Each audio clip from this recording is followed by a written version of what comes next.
The stage of history was once again about to bring two great commanders face to face to determine the fate of Anatolia. On one side was Sultan Alp Arslan, the powerful ruler of the Great Seljuk Empire, renowned for his conquests. His goal was not merely to achieve a victory. His true aim was to secure a permanent homeland for the Turks and turn Anatolia into a Vatan. Opposite him stood the Roman Emperor Romanos Diogenes. At the head of Rome's last great army, the emperor would either restore his state to its former strength or accelerate the collapse of the empire with this war. He was aware of this, and this battle had become a matter of life and death for him. Both commanders were not only part of a war, but of a struggle that would change the course of history. They had tied their honor, the future of their states, and their ideals to this battle. And now, the same questions were in everyone's mind.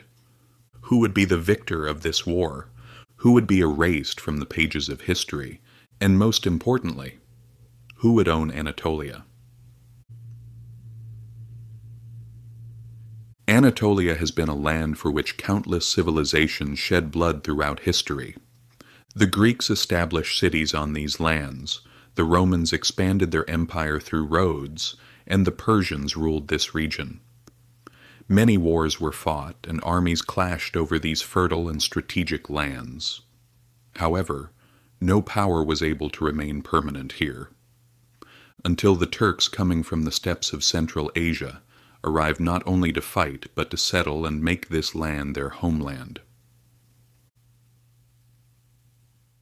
The Great Seljuk Empire, founded in 1037, had reached the borders of Rome in just 18 years. This was a clear sign of the great change that was approaching. After the death of Tughril Bey, the ruler of the Seljuk Empire in 1063, Alp Arslan became the new sultan. Alp Arslan, the son of Chagri Bey, the ruler of Khorasan, and the nephew of Tughril Bey, had spent his childhood in hardship. However, these hardships did not weaken him. Instead, they strengthened him, turning him into a fearless warrior and a determined leader.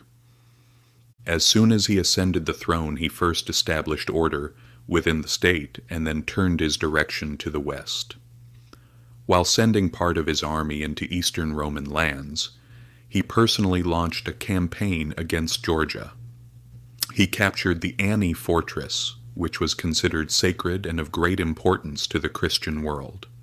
With this conquest, Alp Arslan's objective became completely clear: to take control of Georgia, surround Anatolia, and weaken eastern Rome under the pressure of Turkish raiders. The most effective force of the Seljuk army consisted of fast and agile Turkish cavalry raiders. For Turkish warriors, the horse was not merely a means of transportation.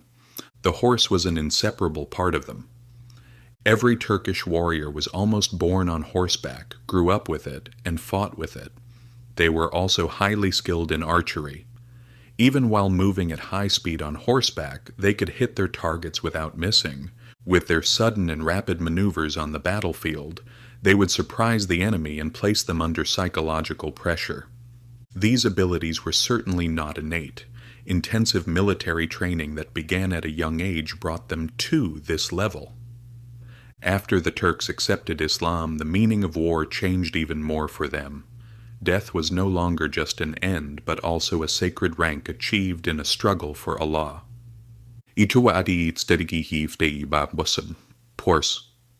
Thanks to this strong structure, the Seljuks quickly took control of vast regions such as Central Asia, Iran, Iraq, northern India, and Syria. And now their target was Anatolia. For Rome, the situation was far from promising. The Roman Empire, once the superpower of the world, had been shaken by the migration period that began in 375. The Huns, advancing toward Europe, pushed the tribes they encountered, creating a massive wave of migration. This situation weakened Rome's internal structure and disrupted its political and military balance. In 395, the empire was divided into two. Western and Eastern Rome. Western Rome completely collapsed in 476. Eastern Rome continued to exist, but it was no longer as powerful as before. With the Seljuks turning toward Anatolia, alarm bells began to ring on the eastern borders of the Eastern Roman Empire. With the death of Emperor Constantine Ducas in 1067, the empire was dragged into a major crisis. Empress Eudokia took over the administration as the absolute ruler of Rome. However, the problem she faced was quite serious. Turkish raids could not be stopped, and new defeats were occurring every day.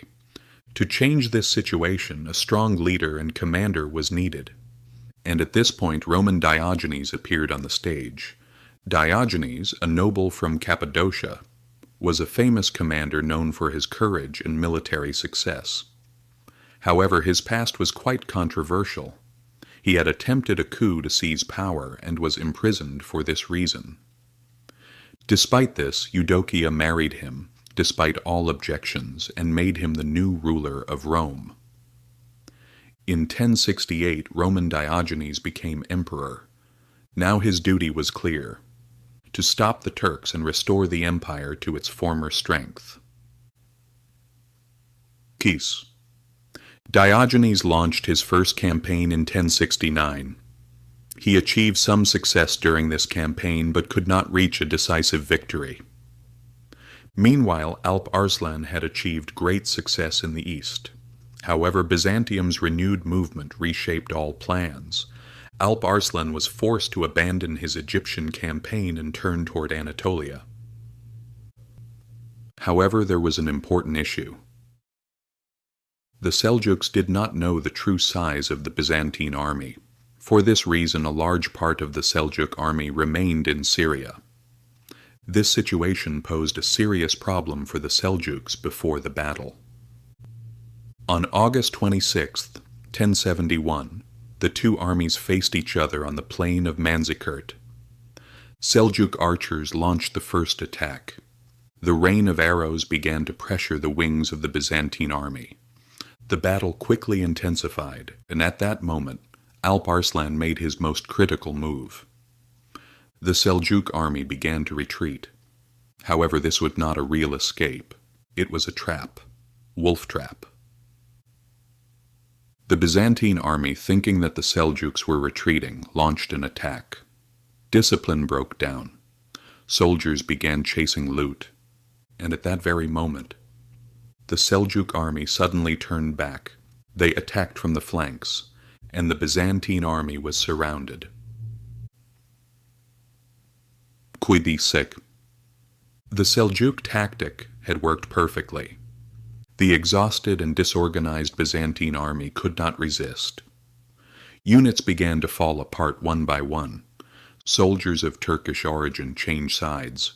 Commanders abandoned the battlefield.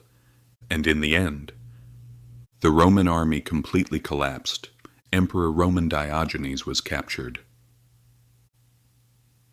Detoned. This was not merely the result of a battle. This was the moment when the course of history changed, when the fate of a region was transformed.